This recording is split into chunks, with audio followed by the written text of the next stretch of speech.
La COVID-19.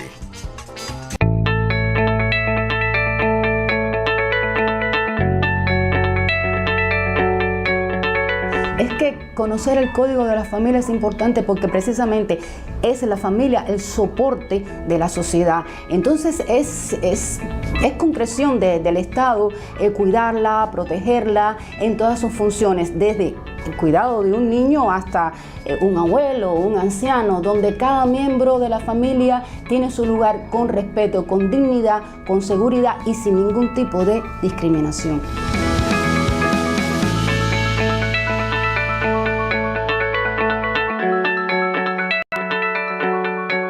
¿Quién dijo que todo está perdido? Yo vengo a ofrecer mi corazón, tanta sangre que se llevó el río. Yo vengo a ofrecer mi corazón, no será tan fácil. Hola Cuba, mi nombre es Yoyo Ibarra y estoy aquí para enviarte un mensaje de alerta pero también de calma. Sabemos que vivimos momentos difíciles y con todo el problema que tenemos con el coronavirus, lo más importante es mantenernos informados y saber que todos juntos solo podemos terminar con esta pandemia.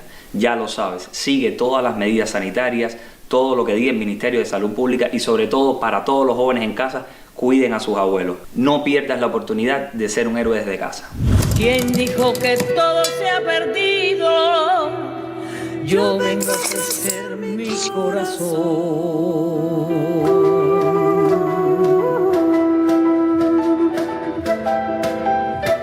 A ver, yo lo que creo es que la cultura es justamente la base del nacimiento de la nación cubana.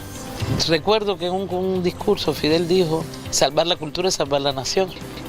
Yo creo que lo fundamental es que uno tiene una vocación de servicio, o sea, que el arte da una vocación de servicio que justamente es para tus compañeros, para el pueblo y en definitiva para la humanidad, porque eso es lo que yo creo que uno hace como actor.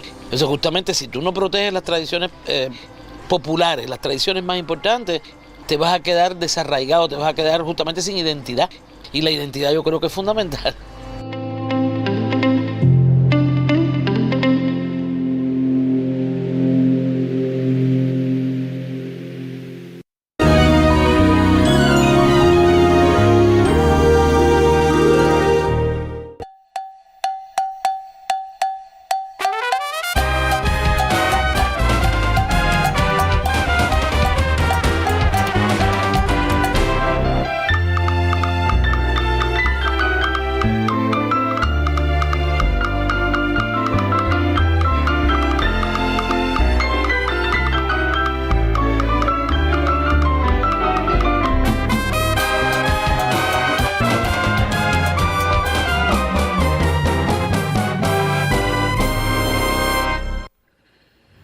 Muy buenas tardes, estimados televidentes. El conflicto Rusia-Ucrania y la guerra que sacude hoy a ese país es de una enorme complejidad y de extraordinario impacto en la geopolítica actual.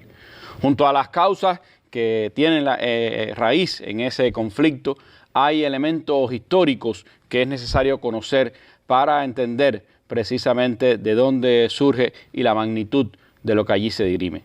La Mesa Redonda estrena hoy el documental Ucrania en llamas del 2016, dirigido por el cineasta y productor ucraniano Igor Lopotanov y producido por el reconocido director estadounidense Oliver Stone.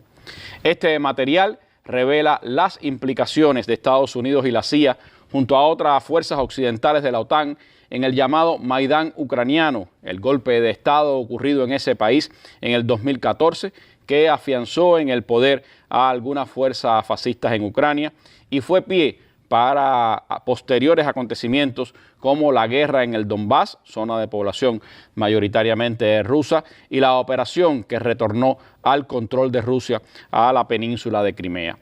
El documental va a la historia de la colaboración de fuerzas ucranianas con el fascismo alemán durante la Gran Guerra Patria y el resurgimiento de algunas de esas fuerzas profascistas en Ucrania en el siglo actual.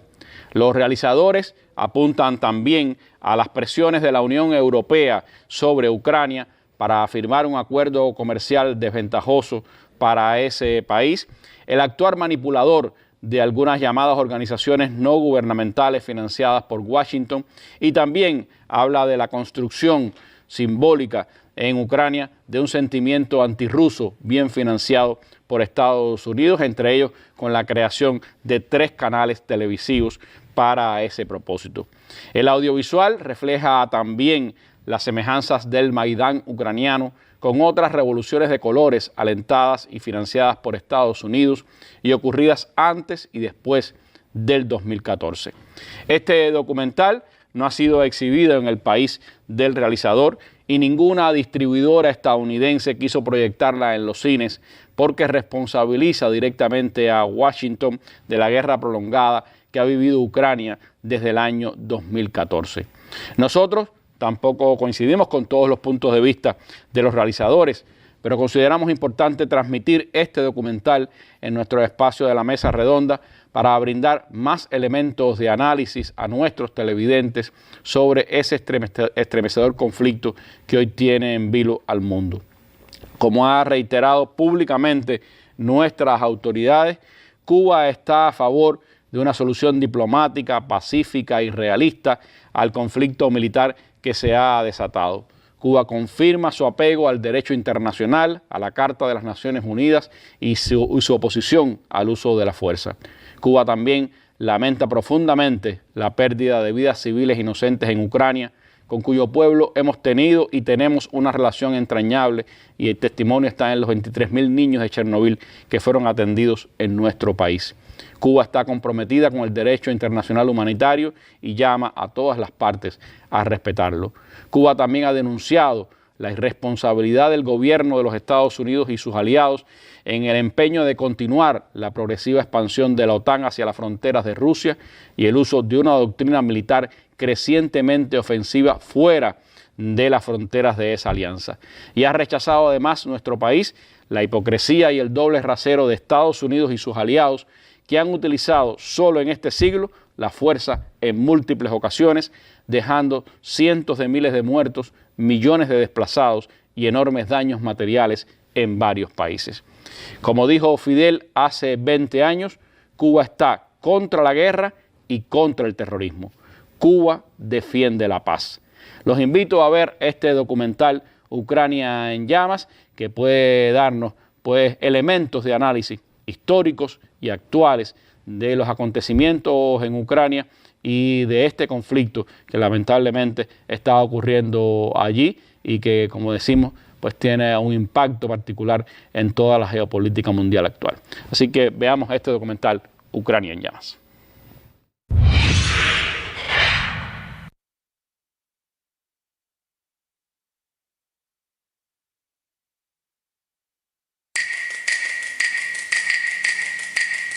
Here in Kiev in recent days, the Maidan, Independence Square, has turned into a full-scale war zone. More clashes in Ukraine's capital, Kiev.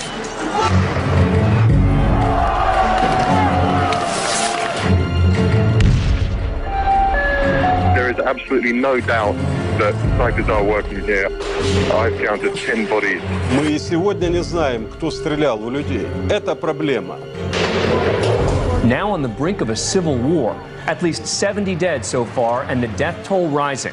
Эти технологии, еще раз говорю, от них не застраховано ни одно государство. What we saw here today was a revolution. Хотите узнать, что происходило на Украине? We've invested over $5 billion to assist Ukraine in these and other goals. Вы знаете, в большой политике, о чем бы ни говорили, все равно будут говорить о деньгах. NATO has expanded into 13 countries, up to the borders of Russia. 13 countries. Focus has to be on not allowing this crisis to turn into hot war between Ukraine and Russia. Эта тема очень опасная. Это тема войны. Сегодня спокойно никто не должен себя чувствовать.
It's an ancient and proud land with a rich history filled with much beauty, heroism, and sacrifice. Ukraine is a borderland, a place where East meets West. This is the flag of Ukraine. The blue represents the sky, the gold its seemingly endless fields of wheat. Ukraine is a prize many have sought, and much blood has spilled in the quest to possess it.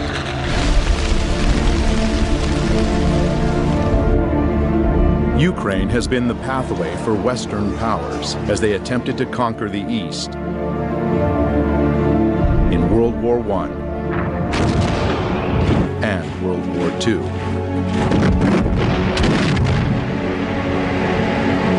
And every time, the Ukrainian people ended up paying the highest price for these grand games of power.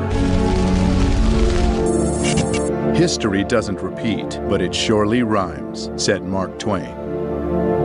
If one looks closely at the history of Ukraine, one will notice many rhymes. Being surrounded by stronger powers, Ukraine has needed a lot of cunning to survive, and the art they truly mastered with time is the art of changing sides.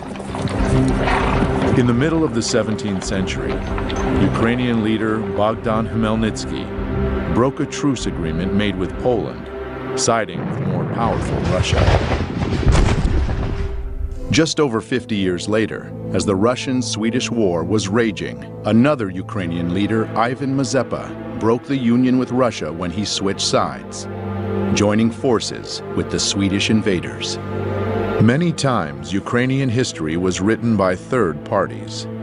Seeking to keep the gains of a revolution at any cost, Russia agreed to the humiliating conditions of the Brest-Litovsk Treaty of 1918, which turned Ukraine into a German protectorate. Another historical document that changed the fate of Ukraine was the Molotov-Ribbentrop Pact of 1939, one of many such agreements being signed between European countries and rising Germany. Attempting to protect his nation from the approaching Nazi threat, Joseph Stalin negotiated a treaty of non-aggression with Adolf Hitler. While promising each other peace, the Soviet and German foreign ministers Molotov and Ribbentrop realigned the map of Eastern Europe, splitting it into German and Soviet spheres of influence. No sooner had the Molotov-Ribbentrop Pact been signed than Poland was split. And in September of 1939, Eastern Poland awoke to be Western Ukraine and a part of the family of Soviet republics and the USSR. But even this bold dividing of lands and nations only delayed the inevitable. Germany broke its promise to the USSR. On June 22, 1941, Germany invaded the USSR, launching Barbarossa, the largest military operation in world history.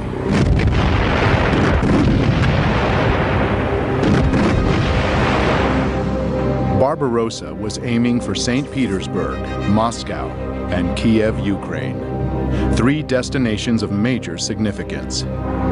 Ukraine, with its rich lands and resources, was an important industrial and economic source for the USSR. To cut it off from the Soviet Union would strike a big blow indeed. For most of the Soviet Union, the Second World War was about fighting the invaders of their land. But it wasn't quite so simple for Ukraine. The truth is, Ukraine has never been a united country. When World War II broke out, a large part of Western Ukraine's population welcomed the German soldiers as liberators from the recently forced upon them Soviet rule, and openly collaborated with the Germans. The real scale of collaboration was not announced for many years after the war, but we now know that whole divisions and battalions were formed by Ukrainian collaborators, such as SS Galician, Nachtigall, and Roland battalions. Just in the beginning of the war, more than 80,000 people from Galician region voluntarily enrolled into Division SS Galician in a month and a half, notorious for their extreme cruelty towards the Polish, Jewish, and Russian people on the territory of Ukraine.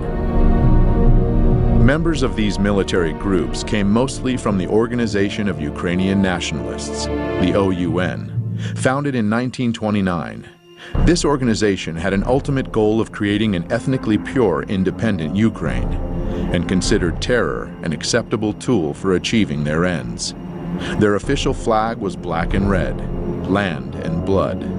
It will remain in Ukraine's history long after the OUN will cease to exist. In early 1940, the most radical nationalistic part of the Organization of Ukrainian Nationalists got its own leader, Stepan Bandera. Severely anti-Semitic and anti-communist, he proclaimed an independent Ukraine in 1941. His German allies frowned upon such an act of self-will, and it landed him in prison for nearly all the Second World War. Not participating in the events physically, Bandera still managed to successfully spread his ideology. Many independent historians estimate that the OUN militia exterminated from 150 to 200,000 Jews on Ukrainian territory occupied by the Germans by the end of 1941.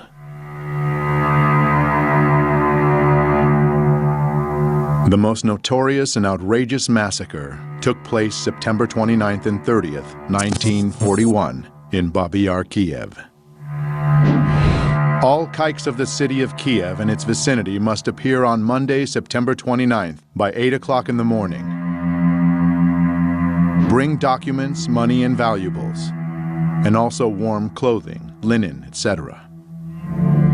Any kikes who do not follow this order and are found elsewhere will be shot. 33,771 Jews were killed in this two-day operation of the Nazis and Ukrainian militia.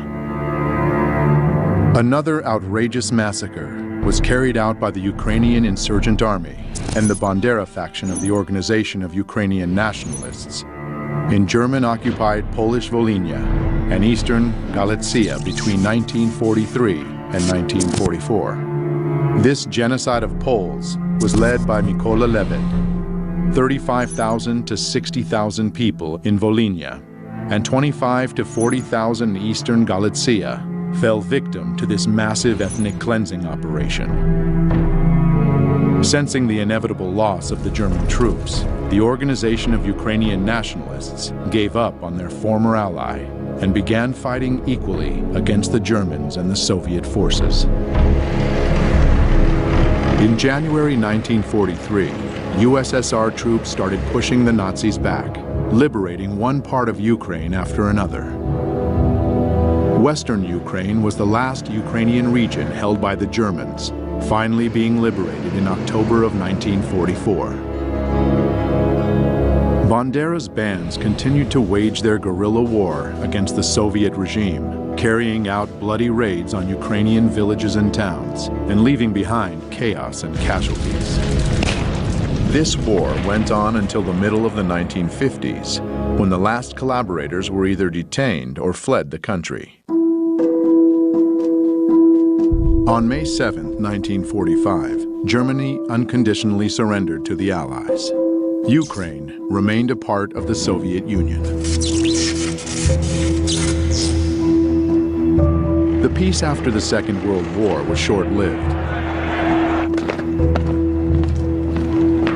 The United States and the Soviet Union, nations who allied together along with England to defeat the Nazis, tragically became foes as the Cold War began. The era of political and military tension between the US and the USSR lasted for nearly 45 years, keeping humanity under the constant threat of nuclear war.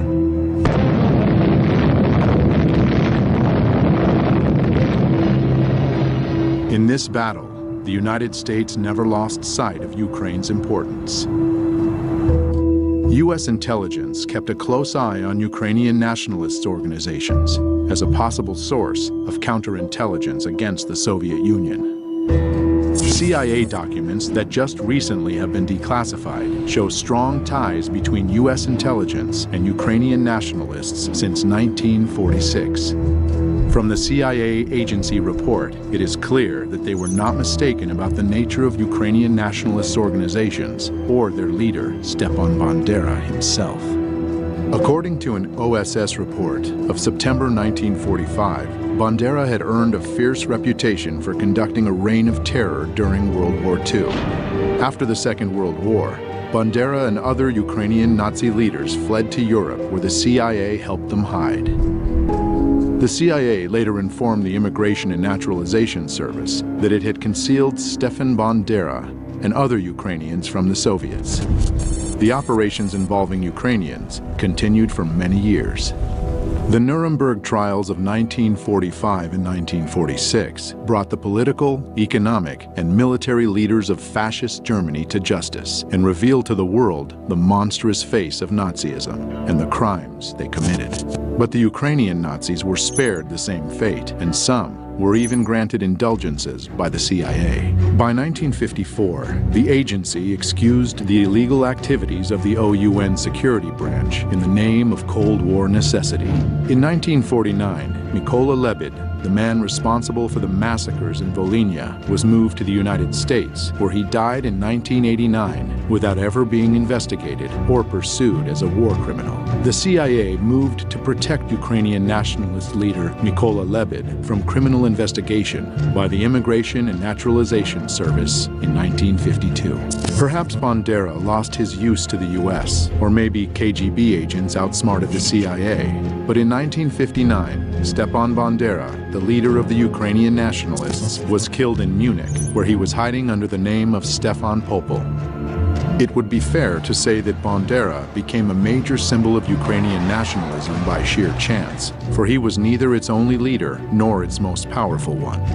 Dmytro Dontsov was the father of the far-right totalitarian doctrine in Ukraine. Andriy Melnik was the leader of another faction of the OUN.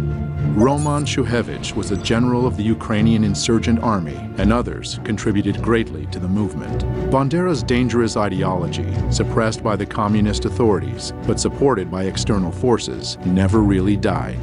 The seeds of Ukrainian nationalism were passed from generation to generation. Unfortunately, it was just a matter of time before they would once again blossom.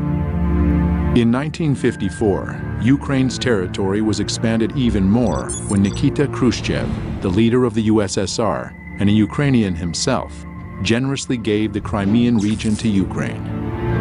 Historians would argue about the legitimacy of this transfer for many years to come, and 60 years after Khrushchev's gift, dramatic new events would take place in Crimea.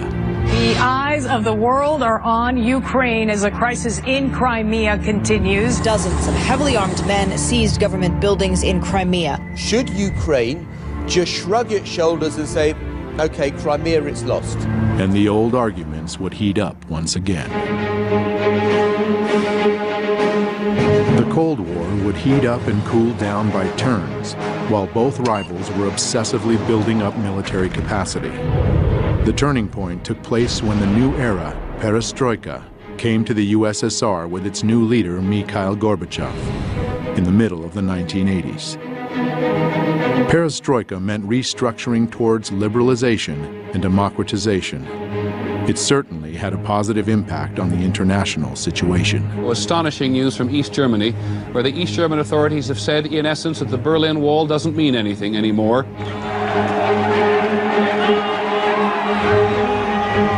But inside the USSR, the weakening of Kremlin control had different consequences. In Ukraine, a nationalistic political organization, Narodny Ruch, or People's Movement, emerged in 1989 due to this new openness. They advocated for independence of Ukraine from the USSR and became an incubator for leaders of Ukrainian neo-Nazism. In 1991, one of them, Oleg Tyagnybok, founded Svoboda, an openly radical nationalist party preaching the good old principles of Bandera. Вони готувалися і боролися з москалями, боролися з німцями, боролися з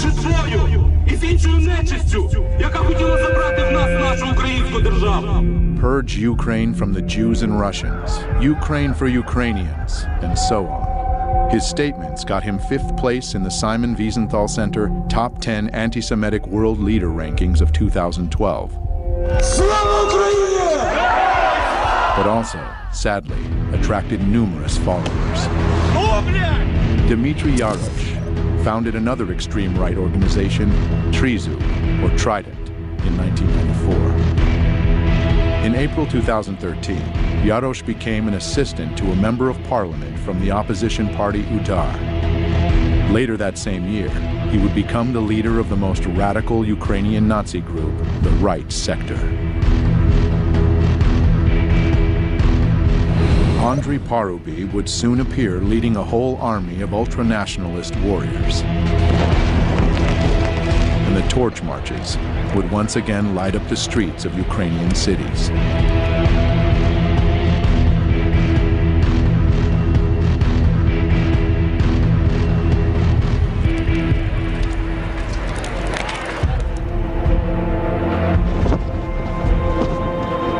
The world drastically changed in August 1991, when the USSR de facto ceased to exist, and the global political map welcomed many newcomers, Ukraine one of them. In modern history, it was the first time Ukraine was truly independent and all on its own.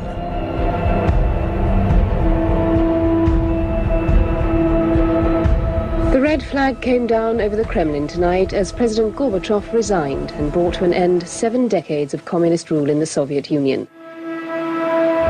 The years after the disintegration of the USSR became known as the Crazy 90s in all the post-Soviet territories. He's leaving behind 15 independent states which share only a disastrous economy and an uncertain future. After having been under a government-controlled economy, the free market dramatically changed the rules of the game. New businesses emerged instantly, and the first oligarchs were born overnight.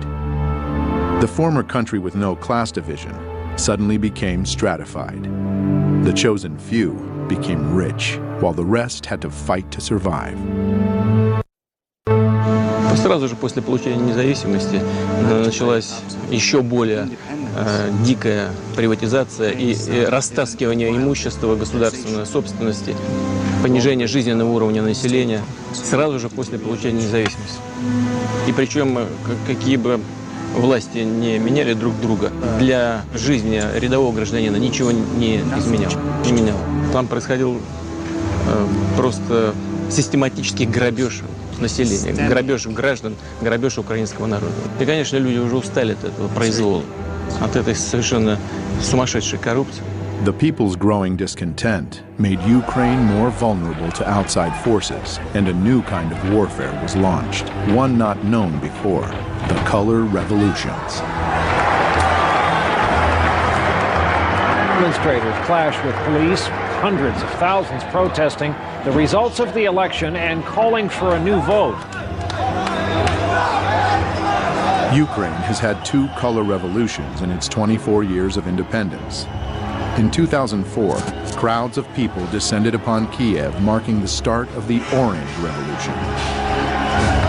At that time, Ukraine became once again a battlefield of 2 forces, the Russian and Western governments.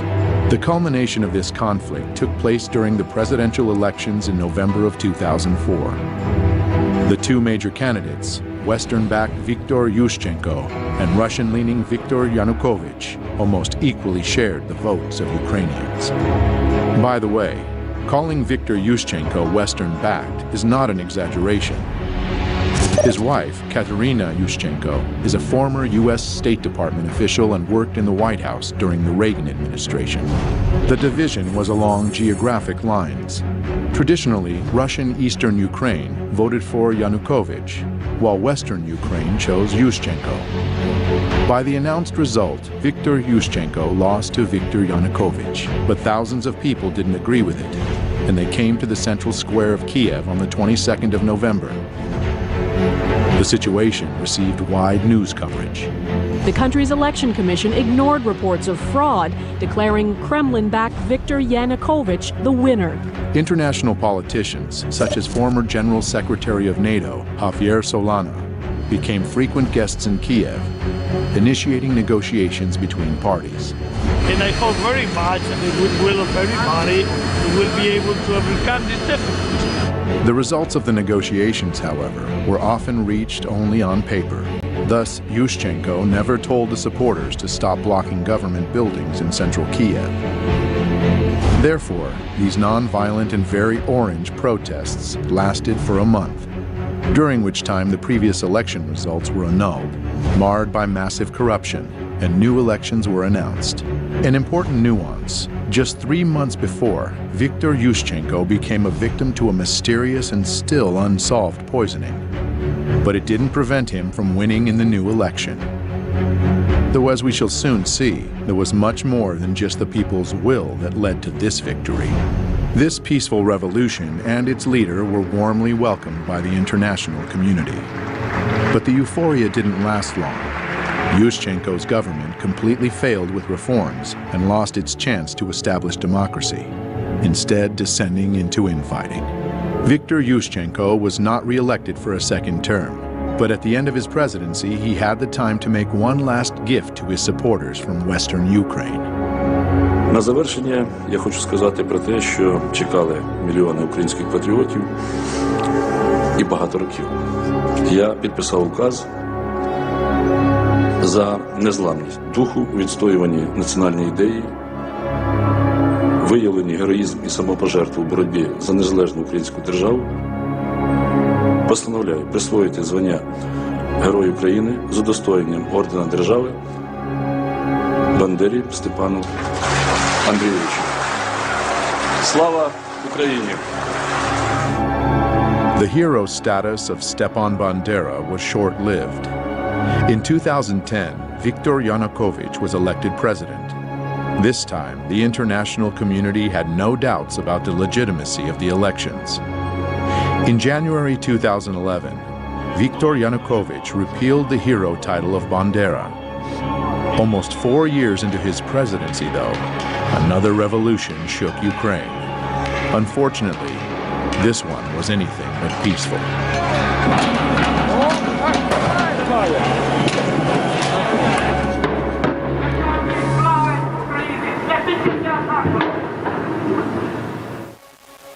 Mr. Yanukóvich, I'm an American. I'm an outsider to this situation, and it's very complicated. But I would like, as a filmmaker, just to jump into the action and go to those moments in November 2013. You're president of the Ukraine. You've been president for 3 years at this point. The country is in bad economic shape, very bad. You have a trade agreement with Russia, and now you're seeking to make a better agreement with the EU, with the European Union, and you are negotiating. Can you bring me to that moment and what you're thinking?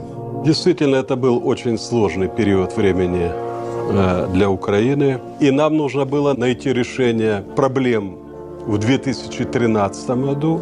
Поэтому у нас было 2 партнера. Прежде всего, мы рассчитывали на Международный валютный фонд. Но Международный валютный фонд на протяжении года, когда мы вели переговоры, нам предлагал неприемлемые для нас варианты решения. Значительное поднятие тарифов для населения, прежде всего на энергоносители и на газ, то есть значительный рост расходов населения, при том, что доходы оставались прежние. Мы на это не пошли. Мы предложили другие варианты решения вопросов. Мы получили официальный отказ Международного валютного фонда в ноябре 2013 года. Оставалась Россия. Россия нам сказала, что мы готовы с вами работать как партнеры, если вы учтете наши интересы. Того, что экономика Украины и России зарождалась как единая экономика, сложились абсолютно уникальные, особые экономические отношения. Рынки в России были полностью открыты для украинских товаров. А при этом наши границы с Украиной таможенные полностью раскрыты. Таким образом, Евросоюз как бы заходил со всеми своими товарами на нашу территорию без всяких переговоров. И когда мы начали считать балансы, мы увидели, что соглашение, которое подготовлено Европой для Украины, требует больших экономических расходов, компенсаций потерь, а Европа компенсации не предлагает. При том, что российский рынок при этом для Украины частично сокращался или прокрывался. Мы сказали, конечно, если Украина решила так поступить, это ее выбор, и мы уважаем этот выбор. Но мы не должны этот выбор оплачивать. Наши переговоры с Европой не увенчались успехом. Поэтому на этом пути мы предложили сделать паузу. Violent clashes erupted in the Ukrainian capital Kiev as more than 100,000 people protested against a government decision to delay an association deal with the EU. Vitali, you were Minister of Interior Affairs for the Ukraine during this period, and you were Chief of Police, essentially, of the country. Can you tell me your version of what happened from November protests through February protests? Мы располагали информацией, что протестные акции в любом случае массово планируются и начнутся в 2015 году. Но оппозиция воспользовалась тем фактом, что в начале Кабинет министров, а затем и президент приняли решение временно отложить подписание ассоциации с Европейским Союзом. Arseniy Yatsenyuk, leader of the opposition party, Fatherland. Oleg Tagnibok, leader of the opposition nationalist far-right political party, Svoboda. Vitali Klitschko, leader of the opposition party, Udar. Both EU and Ukrainian officials said on Thursday the suspension of talks on closer ties could be revived after the two-day meeting. But officials said the deal was off the table for now. Expected more.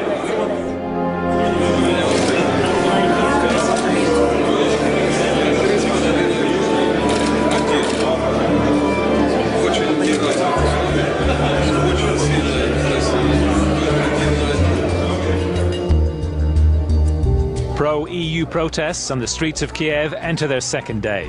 The crowd of around 1,000 protesters were joined by the leader of the opposition, the reigning world boxing champion Vitali Klitschko. He called on the demonstrators to maintain pressure on the government after it decided not to sign a major trade deal with the EU. You go back to Kiev the next day after the meeting with Merkel, and the protests are up, am I right? Can you take me through that period? Если у меня в самом начале было понимание того, что это мирные акции, и во время мирных акций можно вести диалог, и я к этому был готов.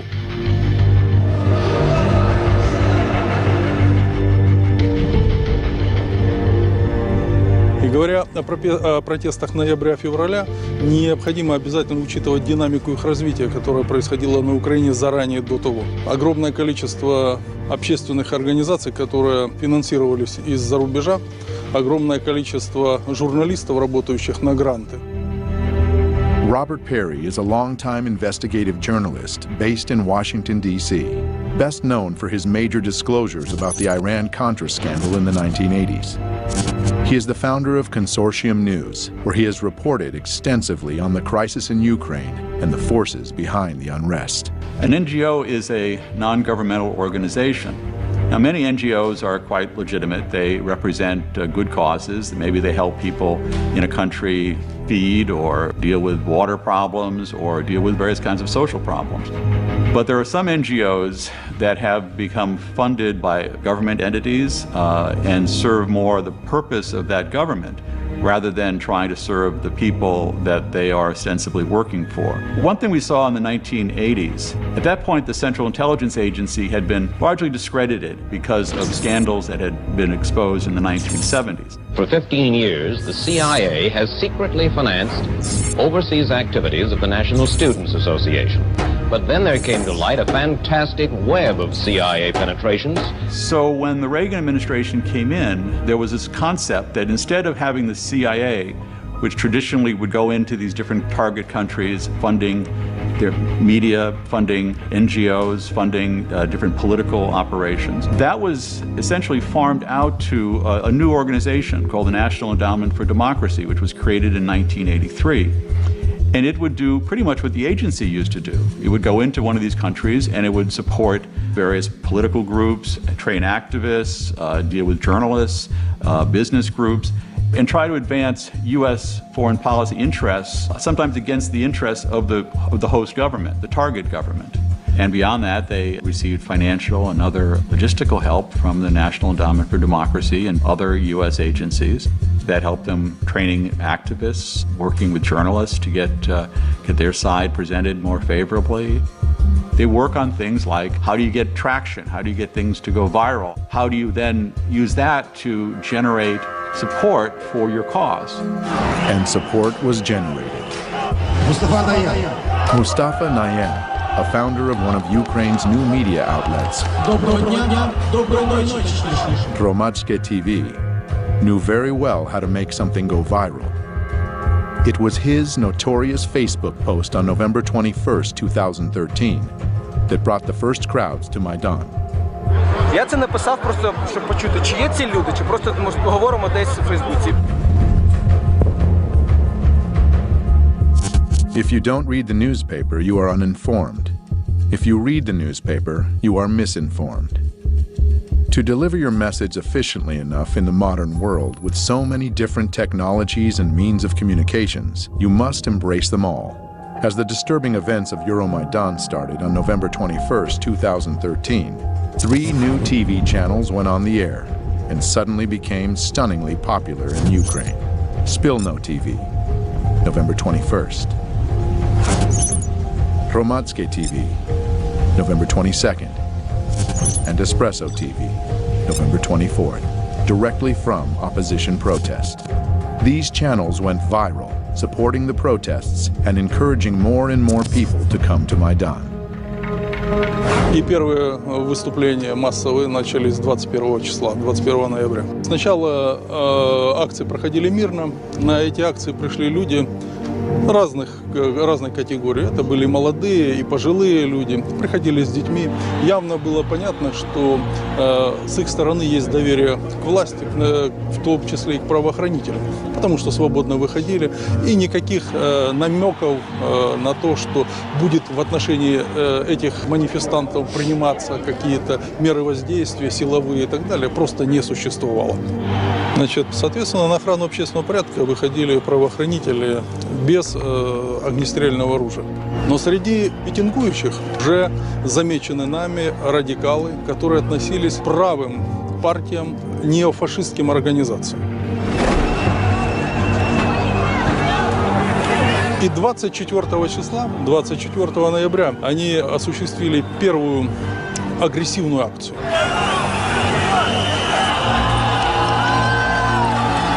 24 числа первое было нападение на кабинет министров и первое нападение на сотрудников правоохранителей, которые охраняли.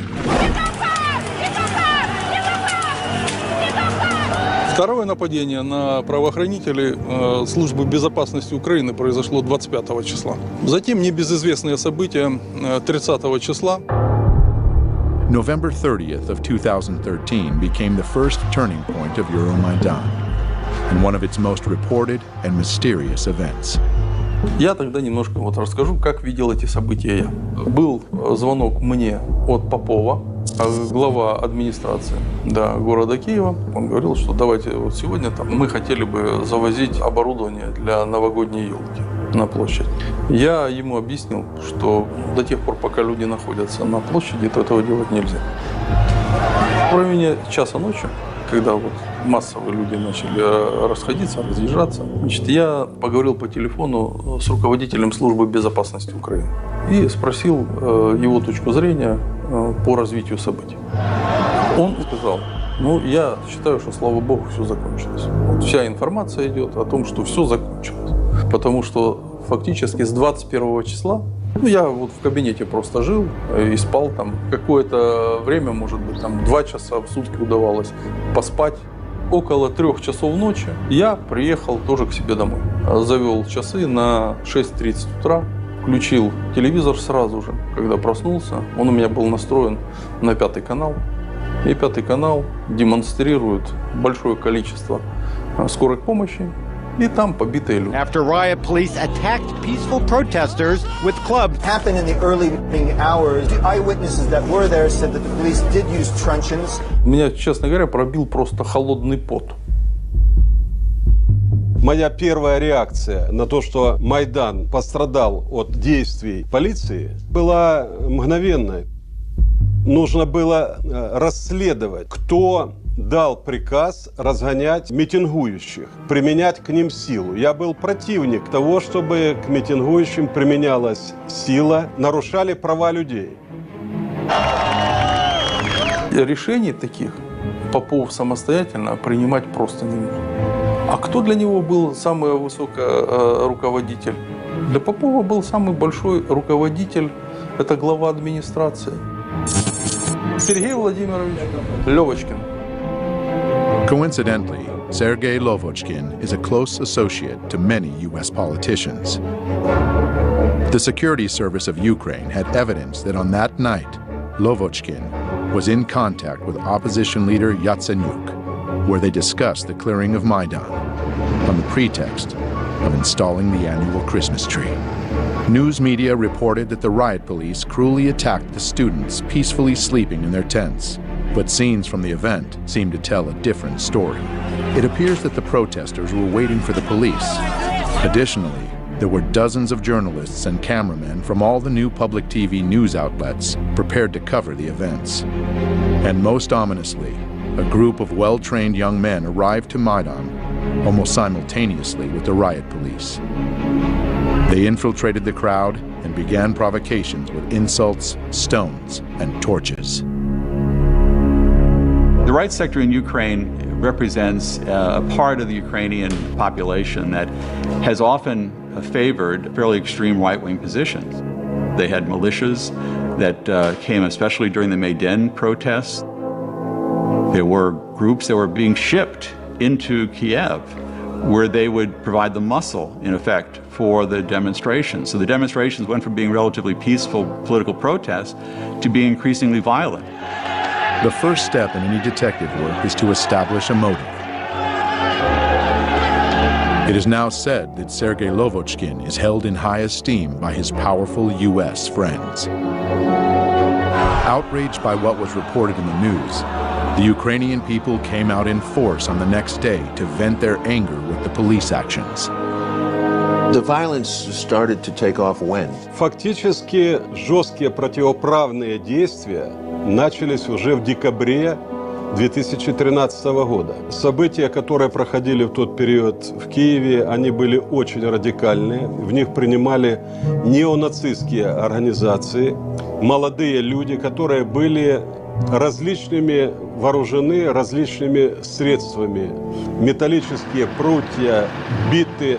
В том числе использовалась техника, например, дорожно-строительная, грейдерами, и они грейдерами наезжали на работников правоохранительных органов, на милицию, которая защищала и не давала захватить правительственные здания и здания администрации президента. Как президент мог такой неуправляемой толпе выйти и с кем говорить? Технологии, которые применялись в тот период времени, они были заранее спланированы. As veiled and masked as the color revolutions can be, an attentive viewer can see subtle patterns and similarities revealing their true nature. To make crowds act as one obedient group, they have to be united at the unconscious level. The masterminds of color revolutions know this well and have perfected the art. Symbolism is one of the most powerful tools to achieve this end. Revolutionary political organizations with surprisingly similar names and even more similar logos have appeared time and again, almost as omens marking the countries that would be hit by the colored plague next. They are often described as being aware and active, when they're actually trained and radical. They are the ones who take the first shot, literal and metaphorical, to transform the peaceful protests into full-blown coup d'etats. Their fingerprints can be found everywhere on the map of the color revolutions. Using all the experience of past generations, simple but effective tools like catchy sing-alongs and chanting are employed. Well known for exciting the crowd and creating a group identity, they depersonalize individuals and make them easier to manipulate.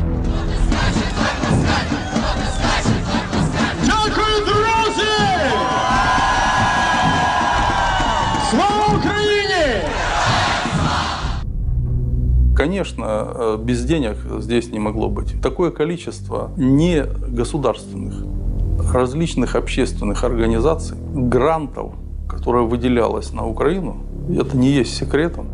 Incidentally, one such organization, Hromadske TV, received generous donations from the Dutch and U.S. embassies, as well as from the Renaissance Foundation, an NGO founded by George Soros.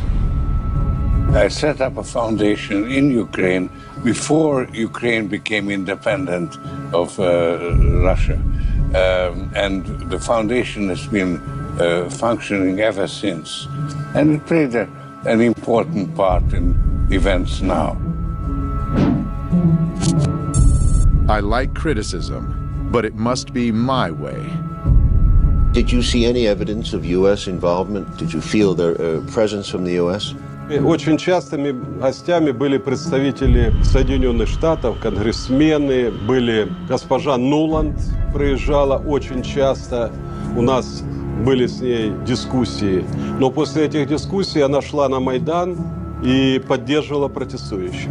И обвиняла правоохранительные органы, применялась чрезмерно сила. На самом деле эти все месседжи мы видели на Майдане. Square to celebrate with you a Ukraine that stands with Europe and stands with the United States. Well, members of Congress were visiting Ukraine during that period, most famously Congressman John McCain. So some of the people who were challenging their government, their elected government at that point, were being told by the senior U.S. official, a person who ran for president and a top official in the U.S. Congress, that the U.S. was with them. I'm Senator John McCain, and it's always a pleasure to be back in Ukraine. Senator McCain was, in a sense, giving the people in the Maidan a feeling that they had the backing of the most powerful country on earth. This is about the future you want for your country. This is about the future you deserve. Делегаций много приезжало. Я говорил, что нельзя говорить, во-первых, неправду. Нельзя становиться на сторону митингующих и отстаивать их права, создавая тем самым и углубляя конфликт. Когда митингующие захватывают правительственные здания и учреждения, скажите, допустимо ли это в любой другой стране, например, чтобы посол Украины пришел к митингующим в Фергюсоне и раздавал там пряники или пирожки и обвинял полицейских Соединенных Штатов Америки? Я считаю, что это недопустимо ни в одной европейской стране. А почему к Украине было такое отношение? Who was your highest level contact with the U.S. government in this period? Я постоянно имел контакт с господином Байденом, вице-президентом. У меня были частые с ним телефонные переговоры. Но дело в том, что господин Байден говорил одно, а в Украине делали другое. And the U.S. ambassador? Посол Соединенных Штатов в Украине постоянно принимал представителей Майдана у себя в посольстве. Мы это очень хорошо знали, мы это отслеживали. И создавалось такое впечатление, что в посольстве Соединенных Штатов существует штаб, который управляет этим процессом. In early February of 2014, as the Maidan crisis was getting more violent, there was a phone call that was intercepted. It was a call between the Assistant Secretary of State for European Affairs, Victoria Nuland, and the U.S. Ambassador to Ukraine, Jeffrey Pyatt.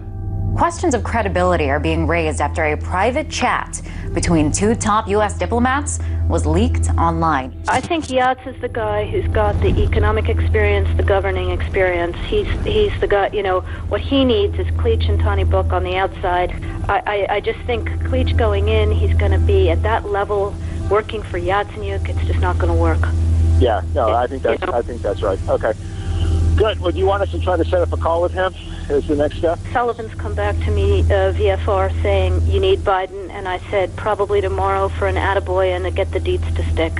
So okay. Biden's willing. So you had this remarkable phone call where you have these two senior officials of the U.S. government apparently talking about a coup or how they were planning to restructure the government of Ukraine. Fuck the EU. No, exactly. I'm not saying the whole U.S. government feels that way. There is division on this, but the neoconservative element wants very much to change the strategic dynamic in Eastern Europe. The neocons are very smart people, and they've been at this for a long time.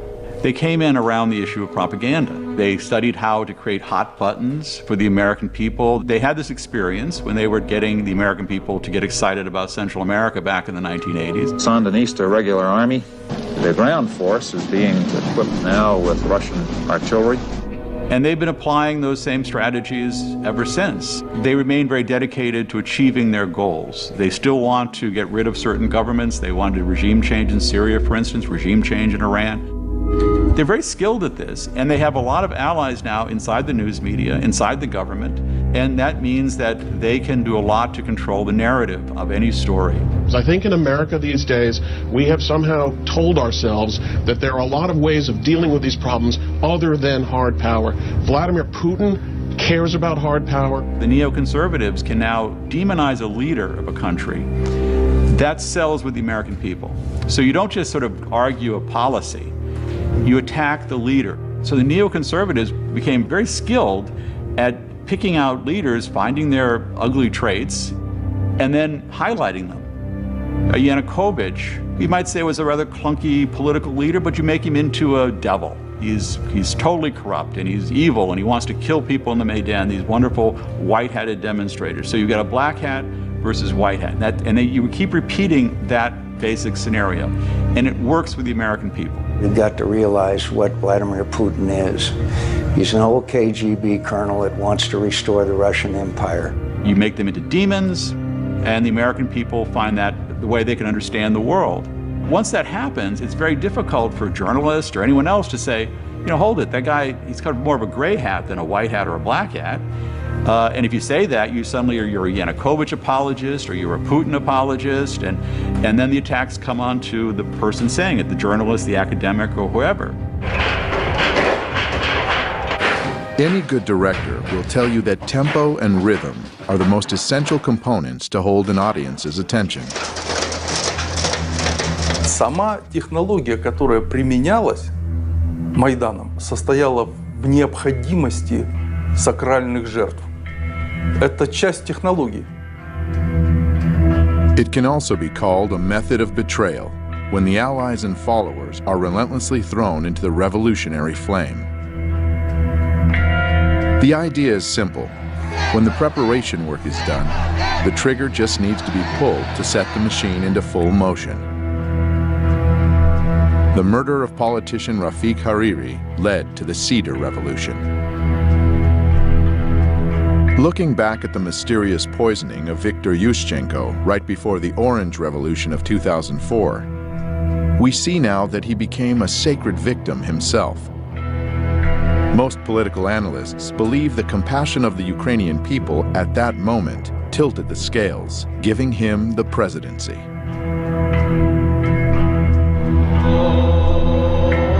The number of victims among the protesters during Euromaidan totaled over 100.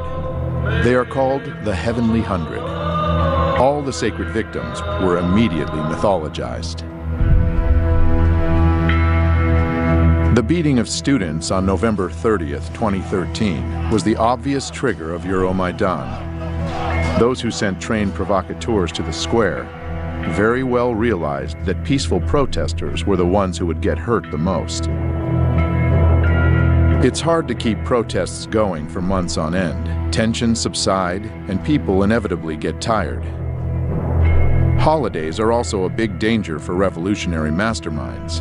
People want to be home with their families and friends, and one needs to get inventive to keep people in a cold tent city.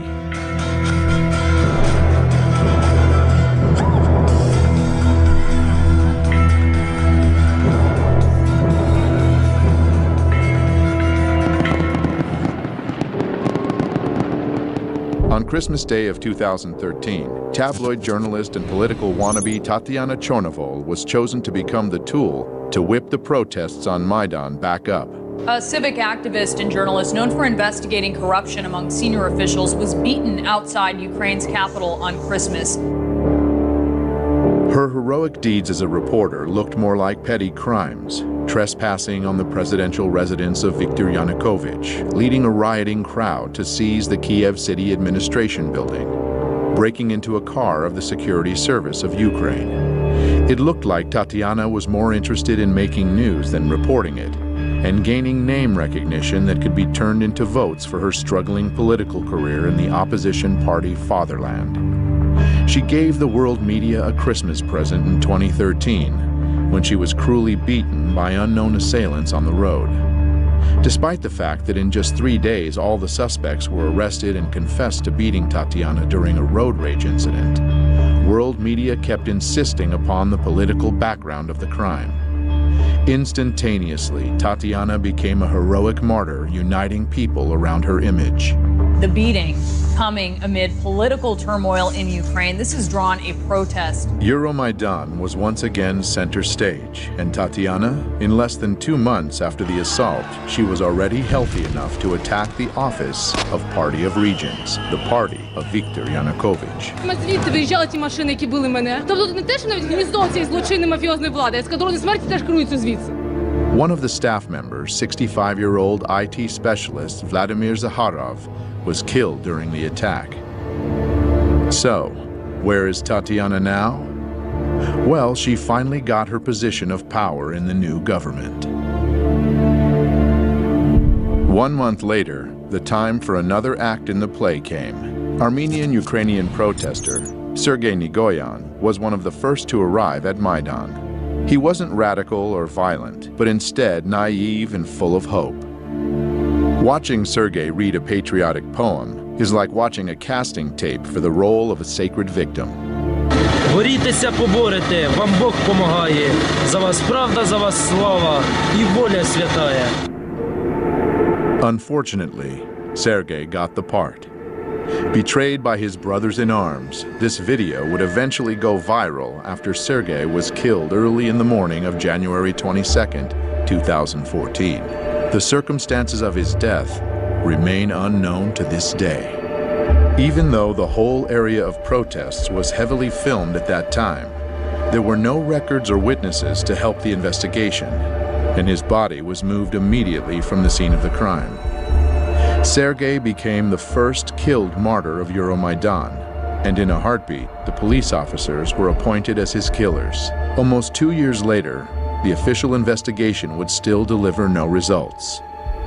Now, it is widely believed that Nigoyan's murder was staged by provocateurs to escalate the conflict.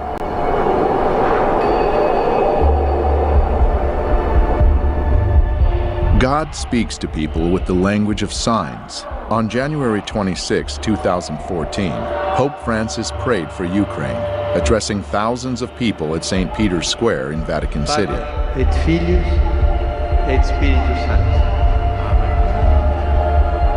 After the prayer, 2 white doves were released from the papal window and were immediately attacked by a crow and seagull. Those who understand the language could easily read the meaning of this omen. Soon, great forces, the seagull and the crow, would be tearing apart 2 Slavic nations, the white doves. This omen gave hope to the Ukrainian people, saying that by God's will, the doves would be saved. But it also predicted severe hardship and many victims.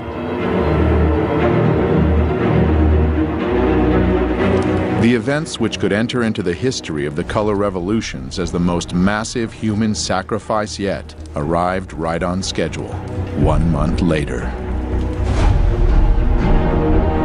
For weeks, this European capital has been the scene of a violent uprising. Today, the bloodiest day yet. The protesters are pushing up towards the government district, armed here with Molotov cocktails, but we saw handguns and shotguns too. There are casualties on both sides. Well, she's just said that there are 6 dead people up there. Not just injured, dead. They said they've been hit by snipers. 20 февраля начали расстреливать сотрудников милиции. Я получил информацию, что начали стрелять снайперы, и есть жертвы с 2 сторон. Консерватория, откуда прозвучали первые выстрелы, это то, что было под контролем у сил Майдана.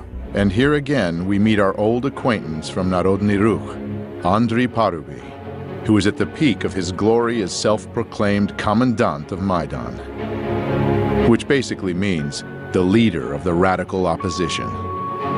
Ми попередили їх про те, що Майдан може вдатись до більш активних дій, якщо в найближчі дні ми не побачимо виконання наших вимог.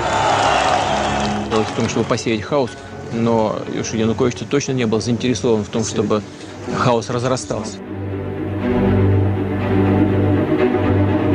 The protesters were filmed leading a long line of riot police away. It's not clear where they were taking them. 67 officers are currently reported to be missing.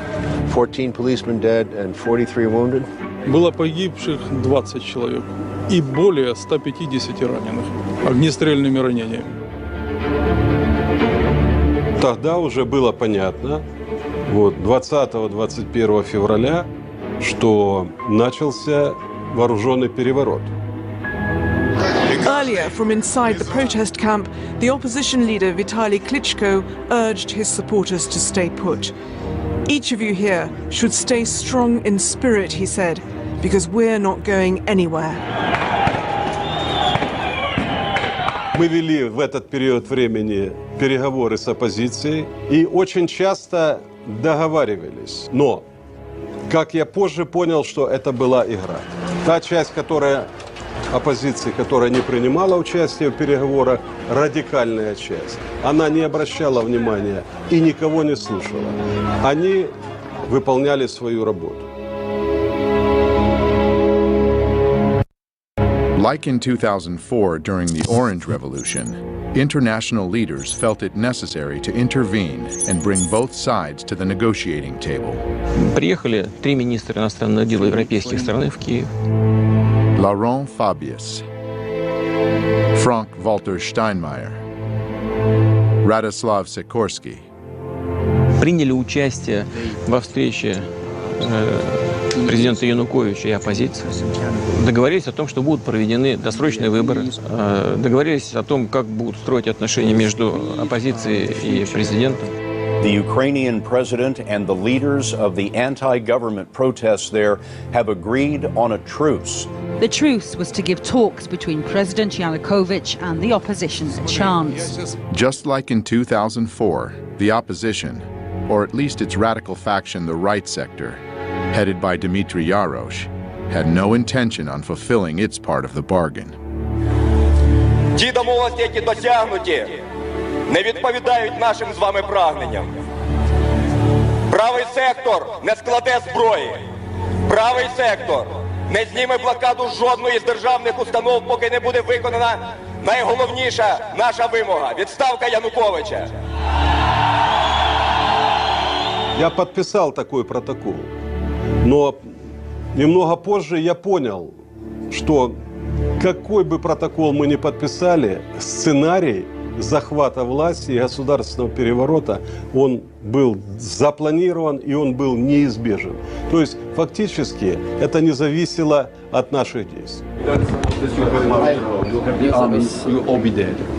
The opposition leaders left saying they may have found a way to end the bloodshed, but they wanted to take the conclusions from their meeting to the people. It was soon apparent that the people were not happy. И на следующий день господин Янукович уехал во второй по величине город страны, в город Харьков. Как только он уехал, захватили и его резиденцию, резиденцию администрации, и правительство с помощью оружия. Как это называется? Дело в том, что я вылетел туда вертолетом. Машины, которые меня должны были сопровождать, выехали самостоятельно, но этого никто не знал. Ехали президентские машины, и по этой колонне президентских машин был открыт огонь. Также была информация у нашей разведки, что были специальные наемники, которым была поставлена задача не захватывать президента, а расстрелять. И я обратился к президенту Путину, чтобы он разрешил мне выехать на территорию России. Я получил согласие, и мне было оказано содействие. 24 февраля я попал на территорию России.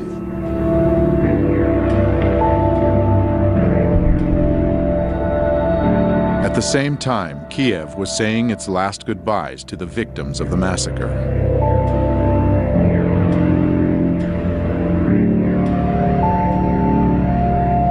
It was also welcoming those who came to power at their cost. Ukraine's parliament has voted for the new Speaker of the Assembly to become interim president. Alexander Turchinov called on lawmakers to form an interim government by Tuesday. These latest developments follow the dismissal of President Víktor Yanukóvich on Saturday. And they removed Yanukovych, not following the constitutional procedures for impeachment. Процедура импичмента не была соблюдена. Для этого должен был быть привлечен Конституционный суд, Верховный суд.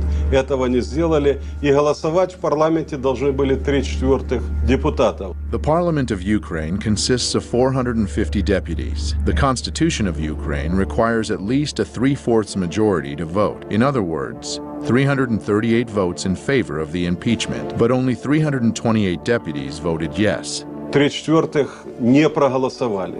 The U.S. State Department almost immediately said this was a legitimate government, and that was part of this effort to get regime change. Instead of trying to find some way to revive the February 21st agreement, where maybe you could bring back Yanukovych in some titular way, that became not a possibility anymore. Then you had eastern Ukraine resisting, you had Crimea wanting to break away, and things rapidly escalated. Voters will decide Sunday whether they'll leave Ukraine and join Russia. The campaign with the slogan "Together with Russia" has the backing of Moscow. The Crimea situation, the referendum, is also happening during this period very quickly. Крымский референдум инициировали жители Крыма. Это была их реакция на попытки представителей Майдана устроить такой Майдан в Крыму. Это не секрет, что население Крыма всегда было пророссийски настроенным. Crimean authorities, sensing the mood of the populace, fully supported Víktor Yanukovych's decision to postpone the 2013 European Union Association deal and side deeper ties to Russia. As the events in Kiev took their course, Crimean authorities issued a declaration, putting into words the fears of its people. Based on the will of the Crimeans who elected us, we declare that we will not give Crimea to extremists and neo-Nazis seeking to seize power in Ukraine at the cost of the blood of the country and its citizens. After the regime change in Kiev, rumors began spreading in Crimea that the new authorities would be merciless to those that oppose them. Слава Україні! This led to the pro-Russian demonstrations rejecting the new government in Kiev. On February 27th, the government buildings in the capital of Crimea were seized by pro-Russian protesters. The current Crimean government was dismissed, and the new leader, Sergei Aksyonov, was assigned as the leader of the Crimean Autonomous Republic. У них, конечно, надежда была, и они обращались к российскому руководству, чтобы их защитили. On March 16th, the Crimean referendum was held, and the people voted to leave Ukraine and enter the Russian Federation. The situation in Crimea is being presented as a Russian invasion. And again, nobody who looks at this seriously and looks at the poll numbers, some of the poll numbers done by the U.S. government agencies themselves, showing that the people of Crimea preferred being part of Russia. In the U.S. news media, it has all been presented as the Russians invaded, they then staged a sham election with people with guns at their backs. Somehow they faked the ballot boxes to get 96% approval for rejoining Russia. The idea of a referendum in Crimea is just quite simply unconstitutional. It does raise questions on whether this vote really is free and fair, especially given the heavy military presence in Crimea right now, Errol. So that's how it's been sold to the American people. The reality is very different. The atmosphere here certainly is electric. Thousands of people who've gathered in the capital Crimean city of Simferopol. All of this following a referendum held last Sunday in which the majority of people here overwhelmingly voted in support of being reunited with Russia. Я бы хотел спросить, что такое демократия? Демократия – это политика, основанная на воле народа. Как выясняется воля народа? В современном мире с помощью голосования. Люди пришли свыше 90%, и свыше 90% проголосовали за присоединение к России. Нужно уважать выбор людей.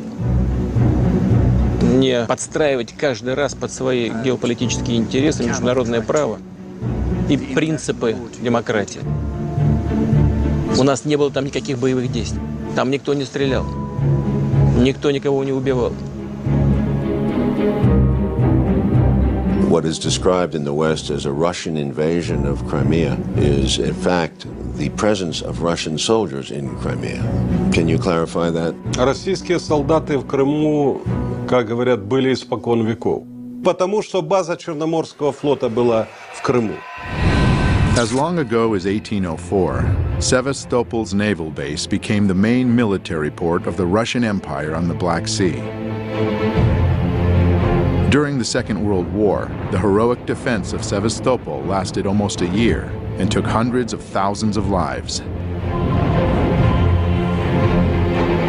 Therefore, the naval base in Crimea has a legacy of historical pride for the Russian Black Sea Fleet, as well as being of huge strategic importance.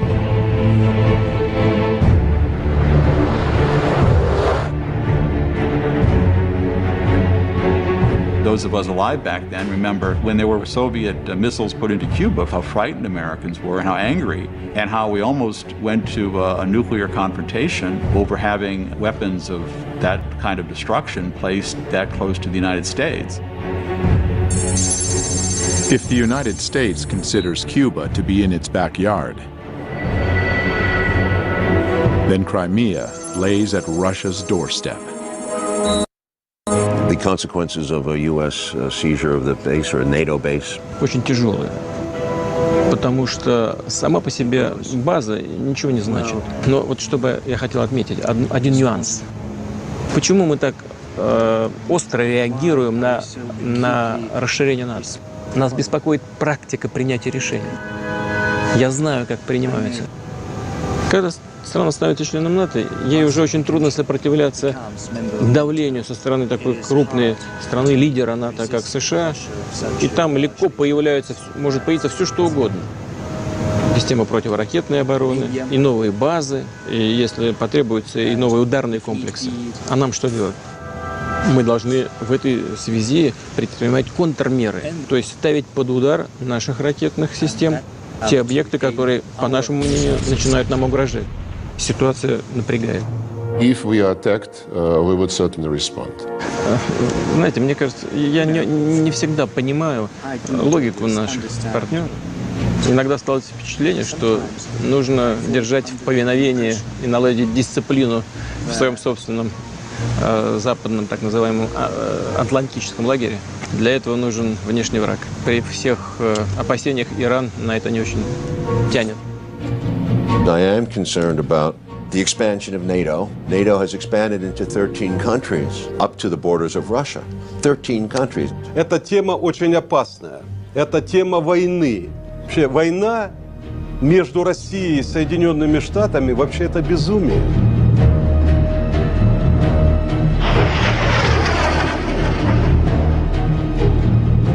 In early spring of 2014, eastern Ukraine was also buzzing with protests against the new authorities in Kiev. This region, with the population close to Russia geographically and culturally, feared that the ultra-right leanings of the newly formed government would bring neo-nationalism to their lands. And they had their reasons. The status of the Russian language in Ukraine has been a stumbling block for many years. Implementing Russian as a second state language was one of the main campaign promises of President Víktor Yanukóvich. In 2012, the Yanukóvich government passed a law making it the second official language in the southern and eastern parts of Ukraine, the areas where the Russian-speaking population makes up a majority. Ukrainian nationalist groups initiated massive protests opposing the law. An observing viewer might see some familiar faces there.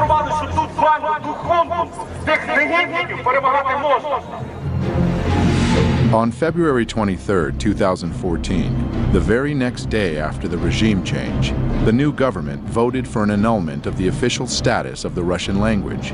And even though later this decision was vetoed by the acting president, Alexander Turchinov, it still sent a message, and a powerful one. This alarmed the Russian-speaking cities of eastern Ukraine, and people took to the streets to show their disagreement. In response, pro-Maidan groups conducted their own demonstrations. When the two parties would meet, it was always tense, and eventually it led to tragedy. One person died and over 50 people were wounded in clashes during a pro-Russian march protesting the new government in Kiev. On April 6th, the Crimean scenario began repeating in eastern Ukraine, where protesters seized government buildings. And the next day, April 7th, they proclaimed Donetsk People's Republic. Kiev replied by announcing the beginning of an anti-terrorist operation in eastern Ukraine. By that time, the international media was screaming about a Russian invasion in Ukraine. Russia could now be on the verge of invading Ukraine. But strong words stayed only in the media. The Ukrainian authorities never announced a warlike situation. Why? IMF cannot give money to countries engaged in ongoing war. Petro Poroshenko. Вы знаете, в большой политике, о чем бы ни говорили, все равно будут говорить о деньгах. Too much money was already invested in Ukraine to stop halfway. We've invested over $5 billion to assist Ukraine in these and other goals that will ensure a secure and prosperous and democratic Ukraine. На развитие какой демократии тратились эти деньги? Как называли установление демократического режима? Я думаю, что это вот как раз тот режим, который сейчас насаждается на Донбассе. Obviously, the funds had to keep coming, and the conflict had to keep going. Getting more and more bloody and deadly. Мы завалили все вместе. As parties from both sides were using more sophisticated and lethal weapons. Господин Турчинов, который фактически начал войну, он несет огромную ответственность за это. Он начал войну против собственного народа. Он послал войска в Донбасс. Они сделали то, чего не делал я. И они начали кровопролитие.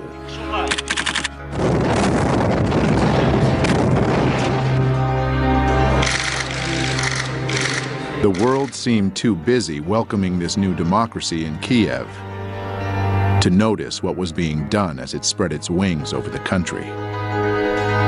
Many in southern Ukraine had been viewing the revolution with concern.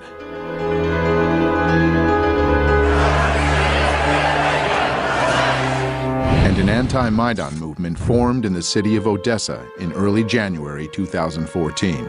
The protesters set up their camp in front of the Trade Union House, a building which would soon become a monument to a massacre of its own. It's difficult to overestimate the importance of Odessa. It is strategically located on the Black Sea, and it's Ukraine's largest seaport. It's not surprising that Ukraine's new authorities were watching the situation unfolding there with growing alarm. More and more of Odessa's people were joining the anti-Maidan movement at the same time as events in eastern Ukraine were heating up. The new Ukrainian government didn't have the power to wage war on too many fronts. If Odessa were to join the growing uprising in the eastern regions, it would seriously complicate the situation. This rebellion had to be extinguished immediately and at any cost, and that cost was high. On May 2nd, 2014, soccer fans flocked to the center of Odessa city for the Ukrainian championship match. Surprisingly, a great number of these fans who descended into Odessa just the night before also turned out to be fighters from the Maidan self-defense units, along with members of radical organizations from all parts of Ukraine.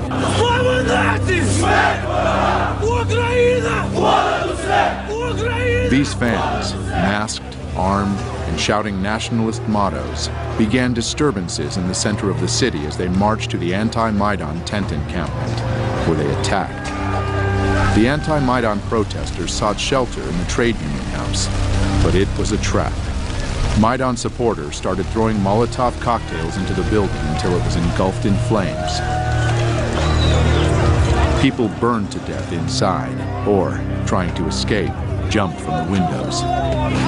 Although a fire station was less than a mile away, it took almost half an hour for firefighters to arrive. When they finally did, the damage had been done.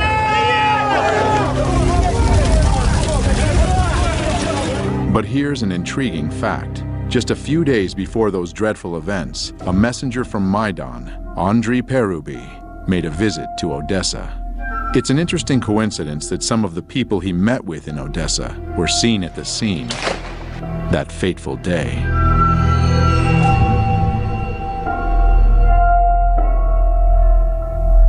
But not everyone was mourning. On the popular political talk show Schuster Live, the news about the people burnt alive in Odessa was welcomed with a long round of applause. Из погибших в пожаре в Одессе 15 граждан России, 10 из Приднестровья и ни одного одессита. On its Facebook page, the right sector announced the events of May 2nd, a proud moment in national history.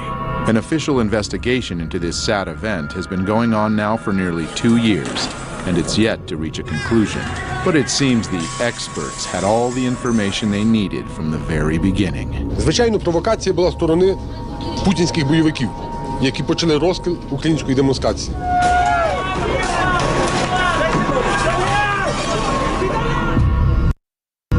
It looks like Odessa really is a very important piece of real estate, as it was honored with a very special new governor appointed on May 30th of 2015. Mikhail Saakashvili, an old friend of the United States and born and raised in Ukraine's neighboring country, Georgia. A little hoedown there in Georgia. A quick look at his biography gives one an understanding that he's been groomed for a special mission. Mr. Saakashvili received a U.S. State Department scholarship, and he worked for a New York law firm which represented the organization Kamara, a group that appeared earlier when we learned about the color revolutions. We are dealing with democratic, bloodless revolution. This is the Revolution of Roses, and this is Mikhail Saakashvili with Kamara, busy overthrowing the legitimately elected president, Eduard Shevardnadze. Remove the government by peaceful means. That's classics, you know, you're really European. Soon after the Rose Revolution blossomed fully, Georgia announced its intentions to join NATO and plant fresh NATO military bases in the fertile soil right on Russia's border. Never ever we will give our freedom and independence. Never ever will give any piece of our territory. Saakashvili's mission was accomplished, at least with his friends in NATO. The Georgian populace wasn't quite as happy, though. In 2007, they took to the streets to voice discontent, and Mr. Saakashvili responded with force. The people's discontent grew. Saakashvili's party lost parliamentary elections, and the opposition took control. He said, this means that the parliamentary majority should set up a new government and me as the president, according to our constitution. Mikhail decided not to wait for the results of the president's election and fled the country in October 2013. In 2014, Saakashvili refused summons to appear in court as a witness in several criminal cases. Later that same year, he was accused of misuse of power and embezzlement. Saakashvili wound up in the U.S., and soon his friends in Washington found him a new assignment. Mikhail actively supported Maidan, and very soon was rewarded with a high position in the new Ukrainian government. First as the president's counselor, and then as the governor of Odessa. The day before taking this position, he renounced his citizenship to Georgia, the country of his birth, and became a Ukrainian citizen. Я навсегда останусь гордым гражданином моей гордой родины. Гордым гражданином моей гордой родины. As they say, the battle is worth the blood, both literally and figuratively. Я прекрасно знаю реальную цену реформ господина Саакашвили. Я прекрасно знаю то, что он на Украине на самом деле является частью проекта, который нужно осуществить Украине определенным силам. Jeffrey Payet, the U.S. ambassador to Ukraine, paid a visit to Saakashvili just a month after he took office in Odessa. That as long as the Oblast administration is delivering results on Ukraine, you are going to see a steady flow of embassy and Washington visitors coming here. The meeting was fruitful, and Jeffrey generous. No matter how well Saakashvili's job goes, it looks like he shouldn't be worried about his own finances. On his Facebook page, he posted an official document showing that the new governor of Odessa gets a pretty penny from Washington, almost $200,000 a year. For comparison, the governor of Maine gets $70,000 a year. So if Odessa became a new U.S. state, it would be at the top of the list.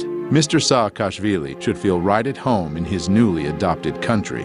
He is best of friends with fellow color revolutionary leader Víktor Yanukóvich, who's the godfather of his son. Губернатором Одесской области назначен бывший президент Саакашвили. Это просто плевок, оскорбление одесситам, да и всему украинскому народу. Ему не дали даже рабочую визу в США. Университеты, в которых его пытались трудоустроить, не захотели его брать на постоянную работу. Значит, исполнять обязанности губернатора Одессы он может.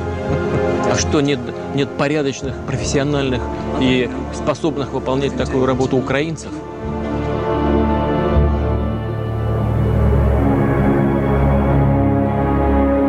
A war, once launched, doesn't choose its victims. We are just learning at this hour that Malaysian Airlines has now confirmed that it has lost contact with one of its planes. The plane was indeed shot down by a missile while flying at a high altitude over eastern Ukraine near the Russian border. 298 revised number of souls on board, all feared dead. It was a murder. It was a crime. There's been this odd nonchalance about pursuing the answers. There was a report, a very limited report, put out a few months after the event. But since then, they said the next report will be on the first anniversary of the event. But you deal with a criminal investigation before it becomes a cold case. So there's been this curious element of why is there not greater pressure from both the media and the Western governments to answer these questions? But even without any answers, the fingers were pointed immediately. That's not an accident. That is happening because of Russian support. Evidence indicates that the plane was shot down by a surface-to-air missile that was launched from an area that is controlled by Russian-backed separatists inside of Ukraine. И, безусловно, государство, на территории которого это произошло, несет ответственность за эту страшную трагедию. The Malaysian Boeing wasn't the first plane to play a significant part in American-Russian relationships. On September 1st, 1983, Korean Airlines Flight 007 from New York to Seoul via Anchorage was shot down by a Soviet interceptor aircraft over the territory of the USSR in the Sea of Japan. There was absolutely no justification, either legal or moral, for what the Soviets did. The tragedy of the Korean Boeing was considered a perfect occasion to demonstrate the NATO military power within dangerous proximity to the Soviets. On November 2nd, 1983, NATO launched Able Archer, a 10-day command post exercise simulating a conflict escalation, culminating in a nuclear attack. It was followed by placing Pershing II nuclear missiles in Europe. What Reagan didn't take into consideration was the paranoid overreaction of the Soviets. A recently declassified U.S. intelligence report shows that for the first time since the Cuban Missile Crisis, the world was that close to nuclear war. Just like in 1983, the Malaysian Boeing crash was leveraged against the enemy. A new wave of sanctions hit Russia immediately after the tragedy. The United States is imposing new sanctions in key sectors of the Russian economy. Almost a year and 3 months later, the Dutch Safety Board published a report. Ladies and gentlemen, flight MH17 crashed because of a 9N314M warhead detonated outside the aeroplane above the left side of the cockpit. The report didn't blame any specific group or person and estimated a very wide area of 320 kilometers as a zone from which the missile was fired. At the same time, the Russian producer of Buk missiles, Almaz-Antey, conducted its own independent investigation. Результаты эксперимента полностью опровергли выводы голландской комиссии о типе ракеты и месте запуска. During the experiment, they blew up a retired airliner with a Buk missile and came to the conclusion that the Malaysian plane was brought down by the older type of missiles, not used by Russia anymore, but still in the possession of Ukraine. The company claims that the missile was launched from the territory controlled by the Ukrainian military. One would expect that these controversial results would again stir up public interest in the investigation, but the tragedy of Malaysian flight MH17 had already played its role in the big geopolitical game. Therefore, it was soon forgotten. The goal was achieved. After the third wave of sanctions hit Russia, the tensions between the two countries skyrocketed. So the question presents itself: are we truly witnessing the beginning of Cold War 2.0? And if so, what are our chances to survive at this time?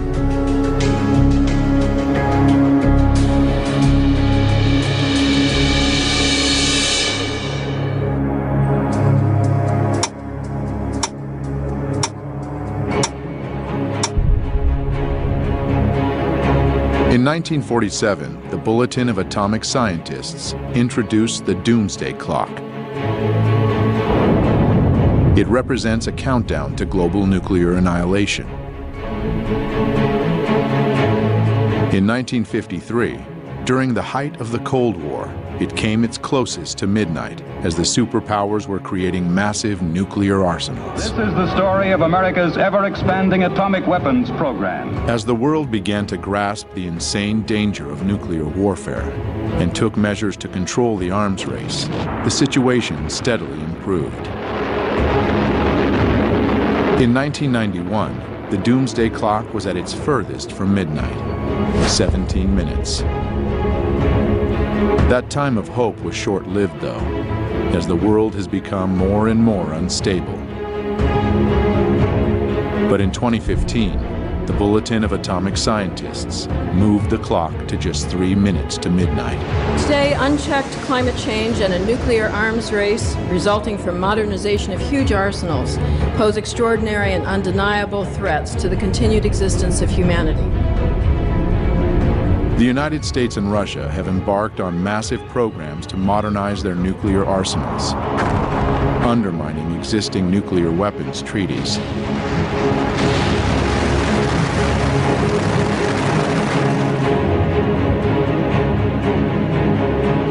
The clock ticks now at just 3 minutes to midnight because international leaders are failing to perform their most important duty: ensuring and preserving the health and vitality of human civilization.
щедрий, щедрівочка прилетіла.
Una lámpara de 20 watts consume 3 kWh al mes como promedio. Apaga la luz al salir de la habitación.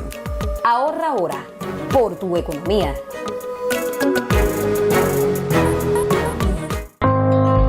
¡Felicitaciones! Por pensar en la sobrecarga de las mujeres y no permitirla, por ser ejemplo de corresponsabilidad en el cuidado, compartes las funciones de la familia, cuidas sin violencia y con equidad. Tú puedes, en la nueva norma.